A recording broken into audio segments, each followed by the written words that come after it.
который расположен в Сунтарском улусе у строителей автомобильной дороги Вилюй, где ранее было уже зафиксировано 2 случая.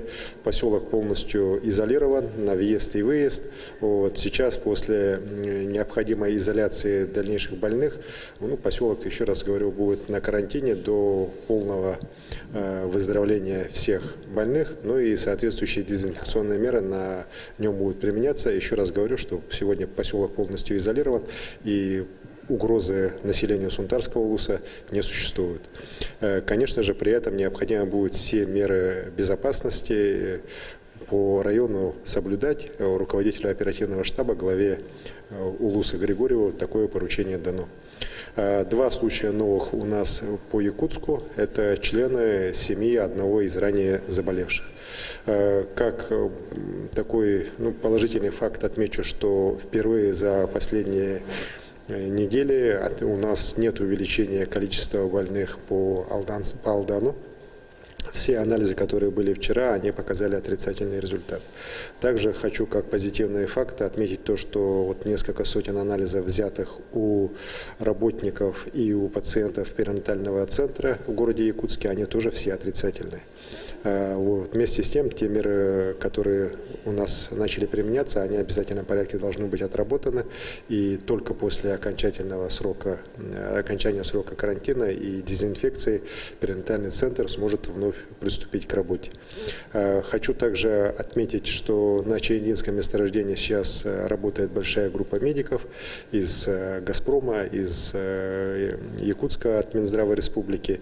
Сегодня завершается отбор всех анализов у всех работников «Газпрома» и подрядных организаций на Чаендинском месторождении. Это свыше 10 тысяч проб.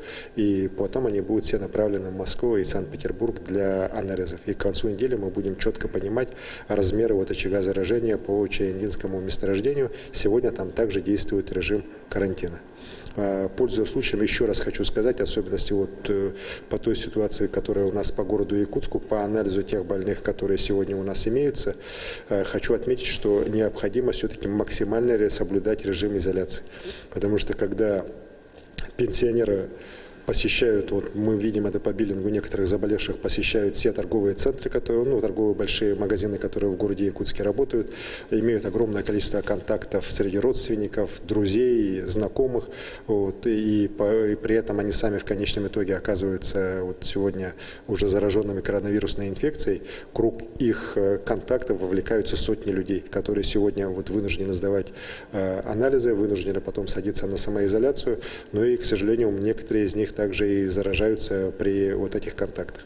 Поэтому вопросы самоизоляции, они на самом деле это вопросы безопасности каждого из нас.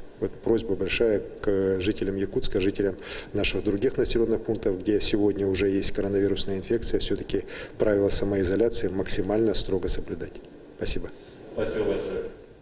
Это был брифинг главы Якутии с информацией о ситуации по COVID-19 в регионе на 11 часов дня 22 апреля. Оставайтесь с нами.